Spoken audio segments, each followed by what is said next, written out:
Nazaret, Israel. Año 2025.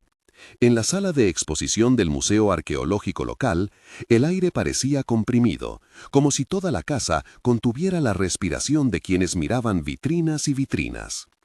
Una tarde de visitas escolares y cámaras de teléfonos. Cuando un niño de 4 años llamado Tomás González, pequeño, delgado y con los ojos siempre atentos a los detalles, extendió la mano hacia un fragmento de papiro sellado tras un cristal y pronunció una frase que nadie esperaba escuchar. Aquí está su juguete de cuando era niño, Yeshua lo dejó escondido. La voz de Tomás fue clara y sin artificios, una afirmación repetida, casi tonta en su simpleza, pero tan específica que un guardia dejó caer su radio. Y varios arqueólogos que hoy trabajaban en la sala sintieron cómo se les erizaba la piel. La pieza era un fragmento catalogado como un papiro litúrgico, atribuido a una copia tardía de un texto apócrifo, sin rasgos que lo ligaran a relatos de infancia.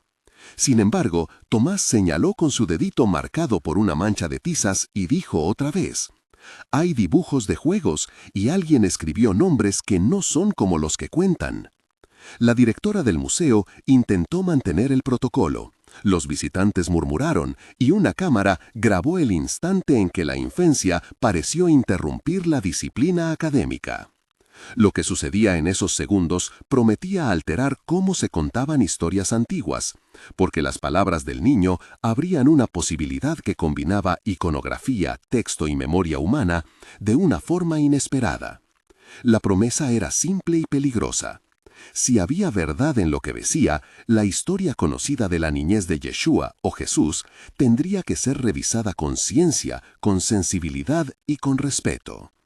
Tomás nació en un barrio de Nazaret, hijo de María Fernández y Carlos González, quienes trabajaban en oficios modestos y vivían cerca de la iglesia local. Diagnosticado con una forma leve de sinestesia y una sensibilidad extrema a patrones visuales a los 2 años, Tomás desarrolló una forma propia de leer el mundo.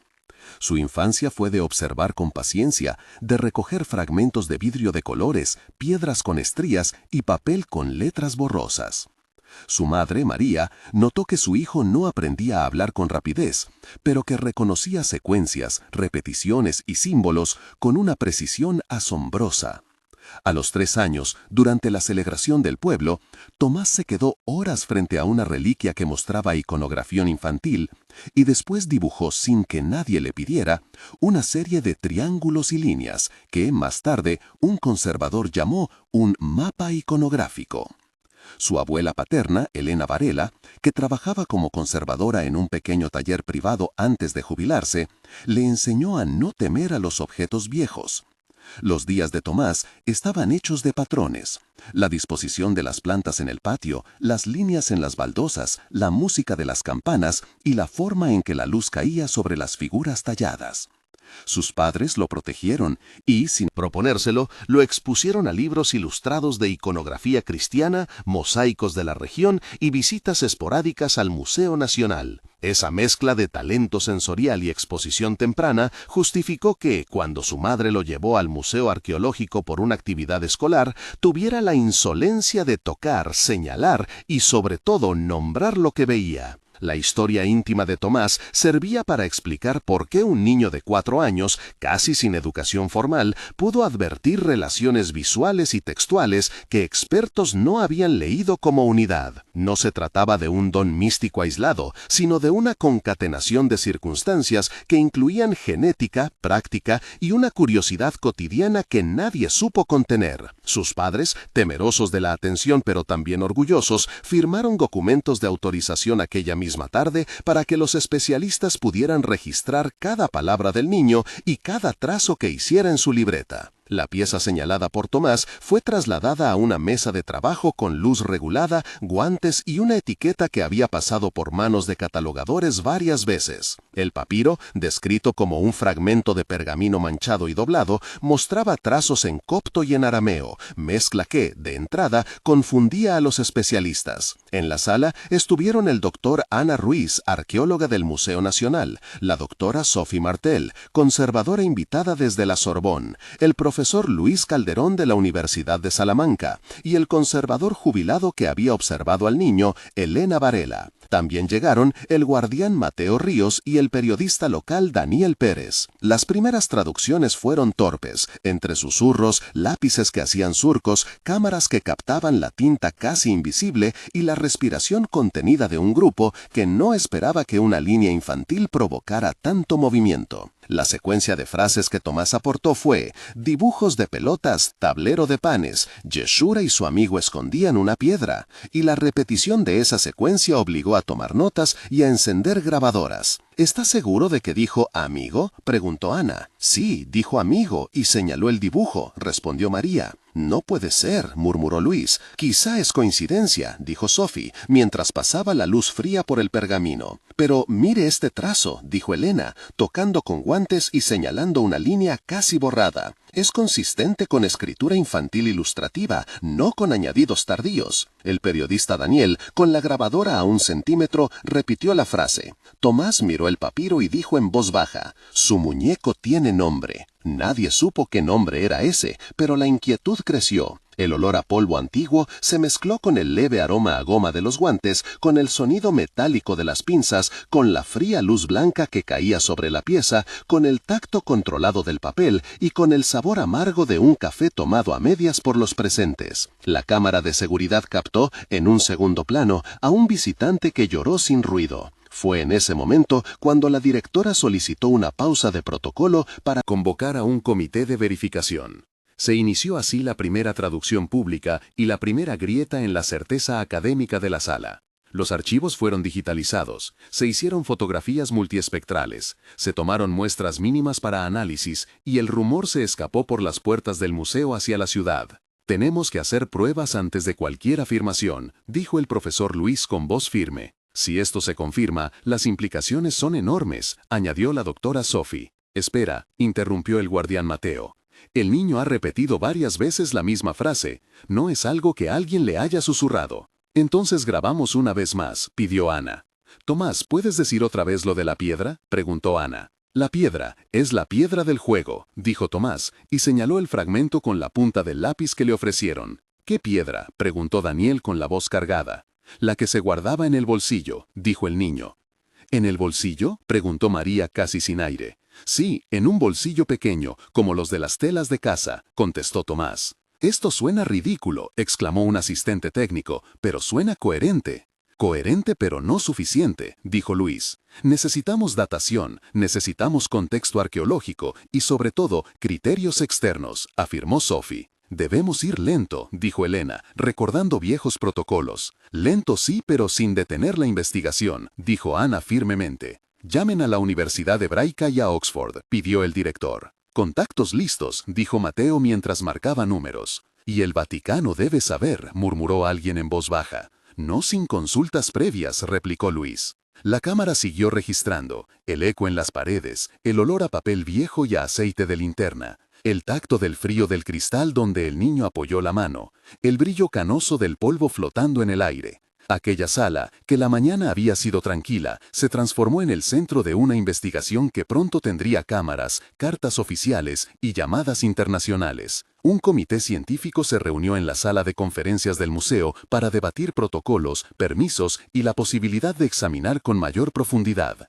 Estaban presentes el doctor Ana Ruiz, el profesor Luis Calderón, la doctora Sophie Martel, el conservador emérito Rafael Gómez, representante del Departamento de Antigüedades, y por vía remota, consultores de Oxford y de la Universidad Hebraica. Los padres firmaron autorizaciones legales y un acta quedó registrada para proteger al menor. La conversación fue dura, técnica y cargada de ética. Tenemos obligaciones legales y morales con este niño, dijo Ana. No podemos exponerlo, agregó María con la voz temblorosa. Pero la pieza puede cambiar la historia, dijo Luis. Comprometámonos a un enfoque multidisciplinario, propuso Sophie. Solicitaremos carbono 14, análisis de tinta, microscopía electrónica y espectrografía, detalló Rafael. También debemos considerar el impacto social, indicó un representante de comunicaciones. Informar con prudencia, dijo Elena. ¿Y la comunidad de fe?, preguntó Carlos, el padre. Invitaremos a representantes, un rabino, un sacerdote y un imán si es pertinente, respondió Rafael, guardando la neutralidad institucional. Así se firmaron permisos que permitieron tomar una muestra microscópica del papiro para datación del carbono 14 y otra para estudios de pigmento, siempre con el máximo cuidado y la mínima invasión. En esas horas de reunión se forjó la ruta que llevaría a una expedición fuera de la ciudad, para seguir las pistas que el dibujo del niño sugería.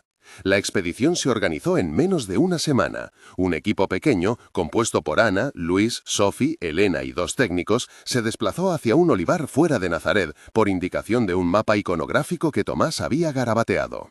Partieron con cajas de herramientas, carpas, equipo de topografía y la presencia discreta de 2 miembros del Departamento de Comunicaciones del museo. La atención mediática crecía y algunos medios ya perseguían rumores sobre el niño que descubrió la infancia de Jesús. Antes de partir, la familia, junto con el guardián Mateo y el periodista Daniel, se reunieron en la casa de María para coordinar. La tensión familiar era palpable, combinada con un miedo a la exposición y una curiosidad difícil de reprimir. El viaje al olivar incluyó caminos polvorientos, el olor de olivos cortados, el roce de las piedras en los zapatos y la sensación de humedad en el aire al caer la tarde. La noche anterior a la excavación durmieron poco, comiendo pan frío, escuchando el croar de los grillos, sintiendo la madera crujir en la mesa y el pulso nervioso de la ciudad que se acercaba. La mañana de la excavación olía a desayuno, a aceite de motor y a polvo removido. Cuando la pala tocó un estrato más blando, apareció una cavidad sellada con barro y pequeñas piezas de cerámica, y dentro, con cuidado, el equipo halló un relicario de madera con una inscripción parcial, y sobre él, un objeto pequeño que parecía un juguete de arcilla. El juguete tenía marcas y un diminuto nombre escrito en arameo. Al desarrollar la secuencia de limpieza, la cámara y las luces mostraron una pequeña figura de arcilla con huellas de manos infantiles, y cerca un pergamino enrollado con rasgos gráficos que se correspondían con los dibujos que Tomás había mostrado. El viento trajo el olor del campo, el chirrido lejano de un tractor, el tacto de la tierra seca en las manos de los excavadores, el sonido hueco de una herramienta al golpear y el brillo del sol golpeando las superficies mojadas recién lavadas. Fue un hallazgo que, pese a su modestia material, comenzó a cerrar el círculo que Tomás había indicado con un trazo infantil en su cuaderno. El laboratorio del Instituto de Datación recibió las muestras bajo cadena de custodia. Allí trabajaron la doctora Sophie Martel como conservadora encargada de pigmentos, el técnico Rafael Gómez en espectrometría y el equipo de carbono 14 del Instituto de Datación con sede en la Universidad Hebraica. Las pruebas se realizaron con protocolos estrictos y controles ciegos. La espera por resultados fue larga y en medio emergieron debates públicos, cartas de instituciones religiosas y llamadas de oficinas gubernamentales. Cuando llegaron los primeros resultados, el silencio institucional se quebró. El carbono 14 fechó el reliquia en un rango que la situaba entre el siglo I y el siglo II, y los análisis pigmentarios mostraron trazos compatibles con materiales usados en la región en el primer siglo. Las pruebas no eran concluyentes por sí solas, pero sumadas al contexto arqueológico y a la coherencia iconográfica, sugerían una posibilidad que alteraba la cronología aceptada de ciertos testimonios sobre la infancia de Yeshua. La noticia se filtró y pronto llegó a hablarse en foros académicos y noticieros. Si se confirma, habría que revisar narrativas sobre la domesticidad y prácticas infantiles en comunidades judías de la época, explicó Luis durante una entrevista. No decimos que esto cambia doctrinas, añadió Ana. Decimos que aporta datos nuevos y que la evidencia material obliga a abrir debates.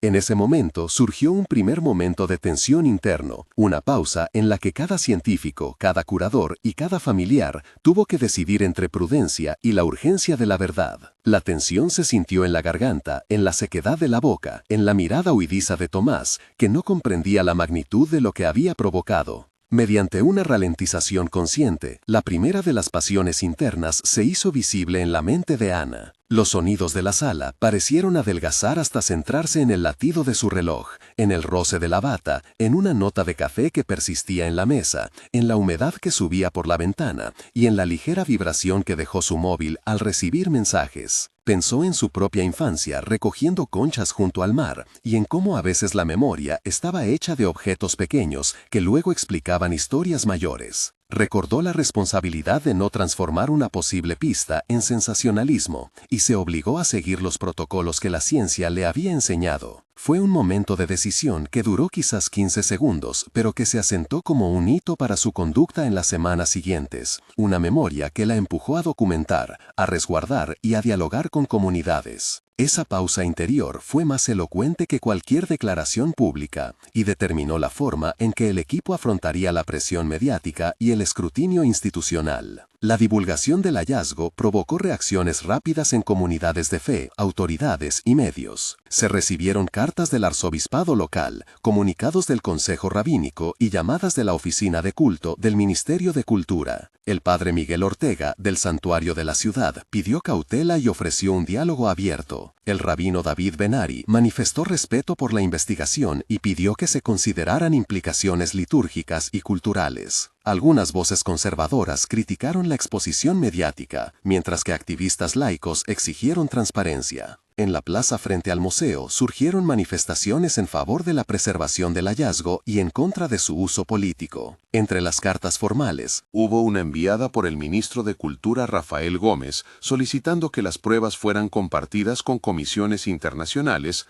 y otra, más urgente, del conservador mayor de una institución cristiana pidiendo la suspensión de cualquier exhibición pública hasta un consenso académico. El equipo aceptó abrir mesas de diálogo con representantes religiosos y académicos, convocando a audiencias públicas moderadas por la Universidad Hebraica y la Sorbonne. El choque entre ciencia y fe se manifestó en declaraciones televisivas, en hashtags, en discursos apasionados y en cartas públicas firmadas por intelectuales. Un segundo momento de tensión más íntimo nació entonces, protagonizado por la familia de Tomás, que recibió amenazas anónimas, mensajes de admiración y ofrecimientos para llevar al niño a programas televisivos. María y Carlos debieron decidir entre proteger la vida cotidiana de su hijo y permitir que participara en entrevistas que podrían ayudar a clarificar la secuencia. Fueron días en que el teléfono no dejaba de sonar, en que la puerta principal recibió flores y notas de apoyo y en que la pareja dormía apenas. La tensión se condensó en el silencio de la habitación donde Tomás jugaba con su arcilla, sin saber que su nombre aparecía en columnas y debates. Una tercera pausa de tensión ocurrió justo antes de una audiencia pública convocada por el municipio. En esa sala llena de cámaras, delegados religiosos y público, la calma antes de la intervención tuvo una textura propia. El olor a madera encerada, la sensación fría de las sillas metálicas, el murmullo de los calefactores, el equilibrio del vaso de agua en la mesa del ponente y el brillo del micrófono. Los ponentes se miraron unos a otros y sintieron la responsabilidad del momento. Fue un tiempo en que la duda produjo memoria y la memoria produjo decisión. Había que elegir las palabras para no herir creencias y para no ocultar evidencia. De ese instante salió una nueva pauta comunicacional, la transparencia con límites, la publicación de datos con prepublicación técnica y el compromiso de no explotar la figura del niño más allá de su aporte. Esa decisión marcó el modo en que la investigación seguiría, con mesas interdisciplinarias, audiencias abiertas y la creación de un comité internacional de revisión. En la audiencia pública, los diálogos fueron intensos y largos, sumando testimonios, objeciones y propuestas.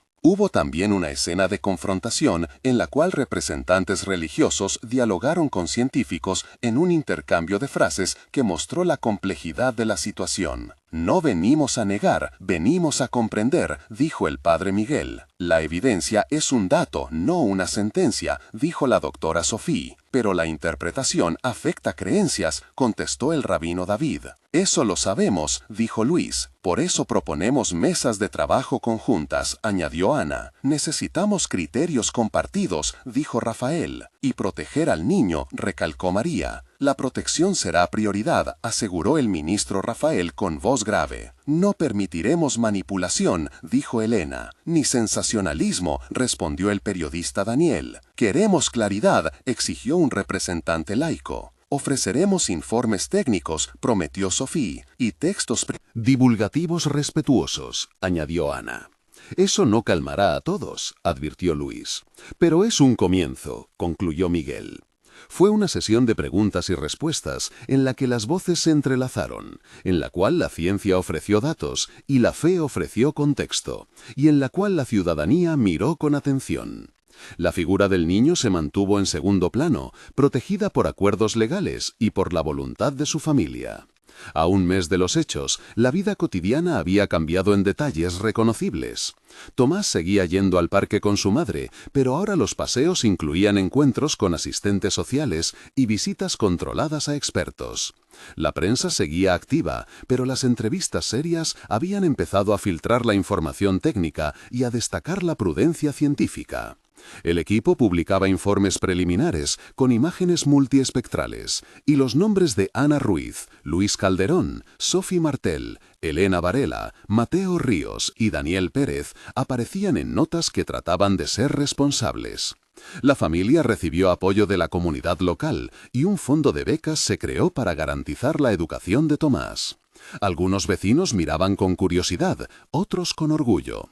Había también un proceso administrativo para catalogar el relicario y el juguete y para asegurar su conservación. La ciudad organizó una charla pública con representantes religiosos y científicos, en la que la tensión bajó y la conversación ganó matices. Un mes después, el pueblo parecía haber incorporado la idea de que la historia se construye con pruebas y con cuidado humano. A 3 meses, nuevas pruebas ampliaron el marco original. Estudios de microestratigrafía en el sitio de la excavación mostraron capas de ocupación continua entre el siglo I y II, y análisis de residuos en el juguete de arcilla revelaron restos de sustancias que podrían asociarse a juegos infantiles. Se publicaron artículos bilingües en revistas especializadas y un equipo internacional, con representantes de Oxford y la Universidad Hebraica, inició una revisión por pares. La discusión académica se volvió más técnica y menos sensacional. La iglesia local anunció que colaboraría en las investigaciones y que abriría sus archivos para comparaciones iconográficas. En la casa de Tomás se instaló una rutina de entrevistas con psicólogos infantiles para asegurar que la exposición mediática no afectara su desarrollo, y los padres recibieron orientación sobre límites y privacidad. En términos sociales, comenzaron talleres en escuelas sobre la interpretación de fuentes históricas, donde maestros y niños aprendieron a distinguir entre hipótesis y verdades establecidas. El nombre de Tomás aparecía con menos frecuencia en titulares y más en informes y testimonios, de reconocimiento a la prudencia científica y al diálogo interconfesional. A 6 meses, el impacto cultural y académico dio pasos definitivos. Una exposición temporal en el Museo Arqueológico presentó el juguete, el relicario y documentación sobre las pruebas científicas, en un montaje que buscó el equilibrio entre la sensibilidad religiosa y el rigor. Se organizó una mesa redonda internacional que culminó con un informe consensuado sobre los alcances de las evidencias. No se afirmaba ni denegaba. Se negaba doctrina alguna, pero se destacaba que los nuevos datos enriquecían la comprensión de prácticas infantiles y de domesticidad en comunidades antiguas relacionadas con testimonios sobre la niñez de Yeshua. La familia recibió reconocimiento público por su cooperación responsable y Tomás empezó la guardería, donde su curiosidad por los objetos pequeños continuó. Los nombres de los protagonistas de la investigación quedaron registrados: doctora Ana Ruiz, profesor Luis Calderón, doctora Sophie Martel, conservadora Elena Varela, guardián Mateo Ríos, periodista Daniel Pérez, padre Miguel Ortega, rabino David Ben-Ari y ministro Rafael Gómez. El epílogo de esos 6 meses no cerró la historia, pero transformó la manera en que la ciudad y la comunidad académica conversaban sobre memoria, evidencia y fe. Lo que comenzó como una mañana de museo terminó por reconfigurar, en pequeños trazos y grandes debates, la relación entre un objeto sencillo y las narrativas que construimos. Un niño que antes era invisible para la historia cotidiana mostró que la evidencia puede surgir de los lugares más humildes y que la ciencia y la religión, enfrentadas o dialogantes, deben encontrar modos de escuchar. La investigación no pretendió derribar creencias, sino ampliar el mapa del conocimiento. Para la familia, la experiencia trajo reconocimiento y sobrecarga. Para los especialistas, la obligación de publicar con rigor. Para la comunidad, una lección de prudencia y curiosidad. Si esta investigación te dejó con preguntas, comenta empezando con «yo creo» o «mi hipótesis es» y comparte qué crees que los próximos análisis podrían revelar. Las mejores hipótesis serán leídas en futuros encuentros y algunas serán discutidas por los expertos invitados. Si quieres seguir este caso y otras historias que mezclan ciencia y humanidad, suscríbete al canal y acompáñanos mientras seguimos el rastro de objetos, palabras y pequeños gestos que cambian nuestra comprensión del pasado. Al final, la verdad encontró quien supo escuchar a un niño que señaló un fragmento y dijo, con la simpleza de la infancia, algo que obligó a toda una ciudad, a científicos y a comunidades a mirar de nuevo.